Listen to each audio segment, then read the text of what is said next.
It seems like I see a lot of questions about how do I do a 5K, how do I get started, and then how do I do an ultra? I like to ignore all the middle sandwich distances, but that's okay. So today, I want to talk about 5 secrets that successful ultramarathoners know that you really should know.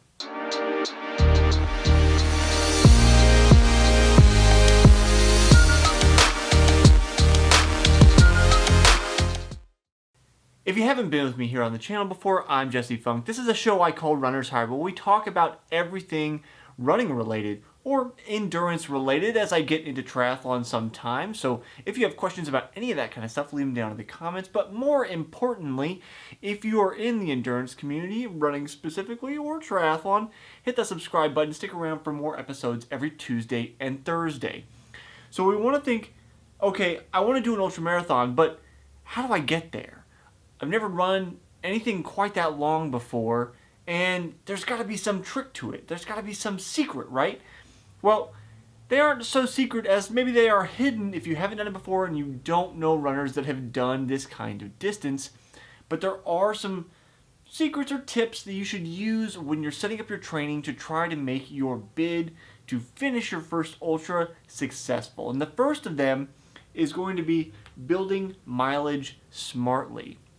And this is the thing about, okay, if I'm running a 5K, right, I know that likely if I want to race a 5K and be successful, I'm probably going to need to finish that distance before the day of the race, right? Because if I want to go hard on the day of the race, then I need to have run over that distance so that I have the endurance to do it.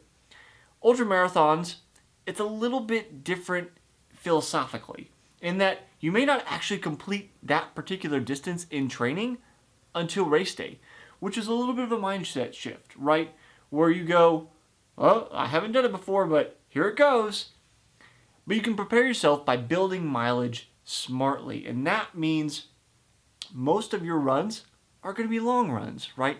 Long, slow distance. Because unlike a 5K, which is kind of my thing, you don't need speed quite as much in that ultra distance. You need the ability to keep going forever. So most of your runs are going to be in the 30 to 90 minute range early on in your training as you build up and then start going 16, 20 miles, that kind of range for your long run.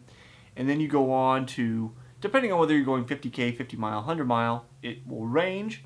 And you build up over time to getting to go, say, 30, 35 miles on a run if you're going for like a 50 miler. And then as the 100 mile, you want to maybe do a 50 mile race a couple months beforehand to get that under your belt. That leads me to point number 2. And point number 2 is something that my coach and I used a lot when I was training for these much longer races. And that is the back-to-back long run day, or long distance day in my case when I was doing triathlon. So as I mentioned in that first tip, you want to build mileage smartly, and you're not going to get to your race distance in training before race day. So then how do you prepare to go for a longer distance than you're actually running for?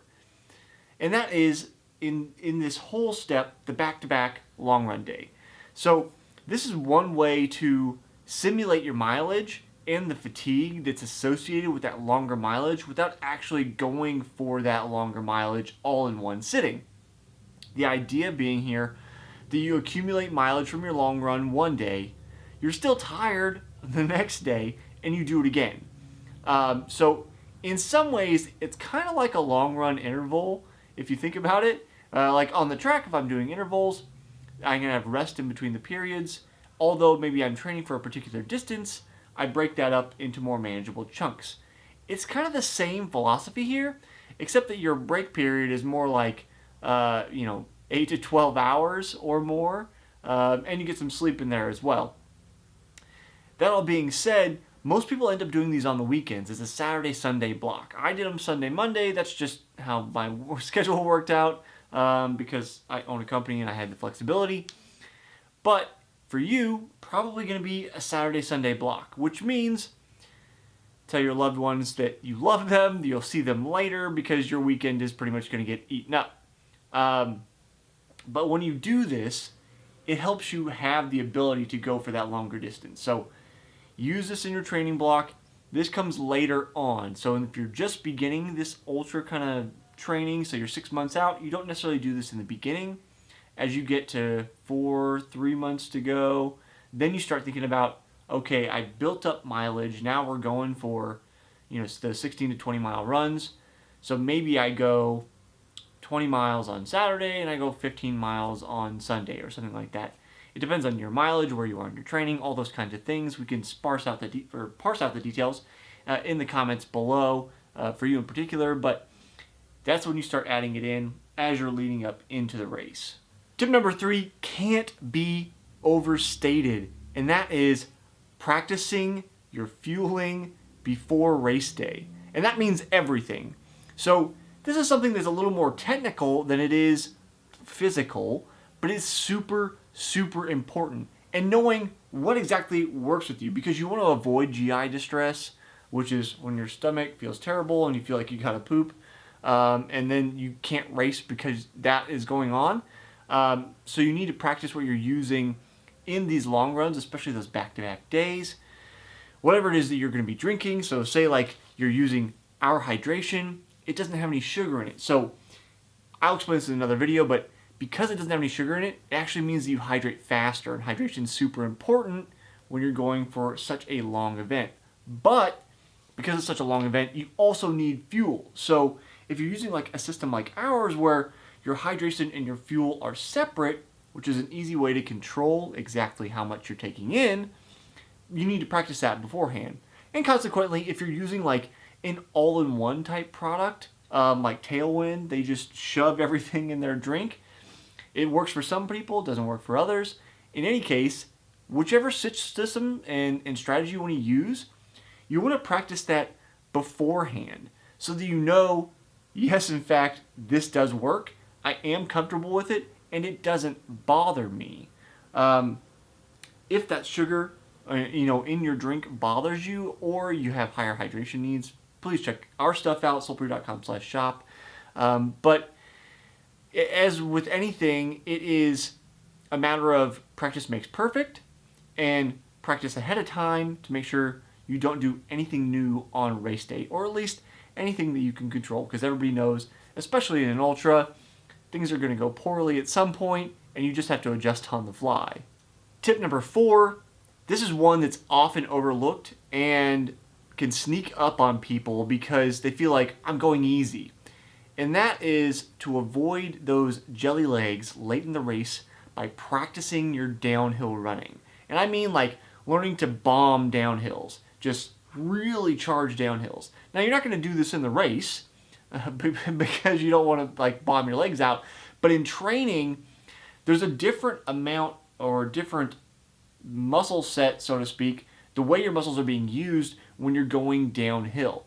And often in ultras, because they're largely trail events, there's a lot of elevation change. So if, like me, you're running in kind of an urban environment, yes, there's elevation change, but not nearly as much as what you're going to find in many ultra events.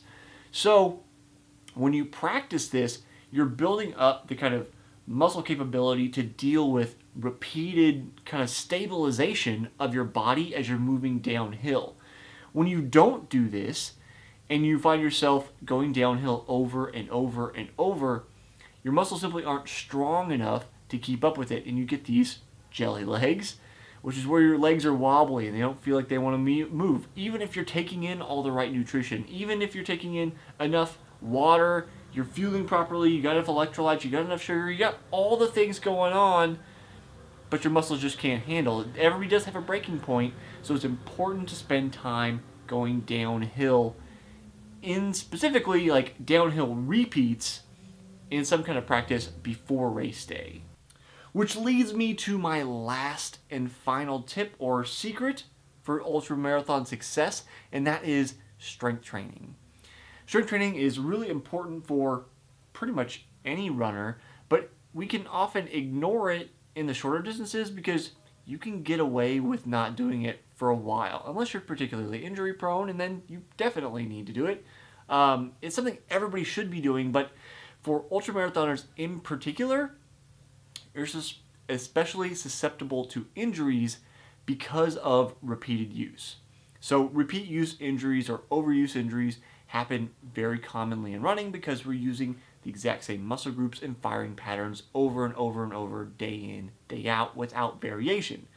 Now that is exemplified or exponentially larger when it comes to ultramarathoners because they're out for longer and they're racing for longer. So when you spend time working on the strength component, that means that your muscles overall are stronger and receive less damage from those shorter, less aggressive movements, i.e. when you're going slower and easier on your long runs, because your capacity is higher, meaning you could produce more power. When you produce less power, your muscles don't receive as much damage. So having that along with that downhill running to improve your overall strength and capacity for stability helps prevent injuries, and late on in the race when things are tough for everybody, then you'll be strong enough to continue to the finish line instead of having to DNF and postponing getting that belt buckle to another day. So, do you have any questions for me about running, about ultras, about anything else? Leave them down in the comments below. I'll see you next time on the next episode of Runner's High.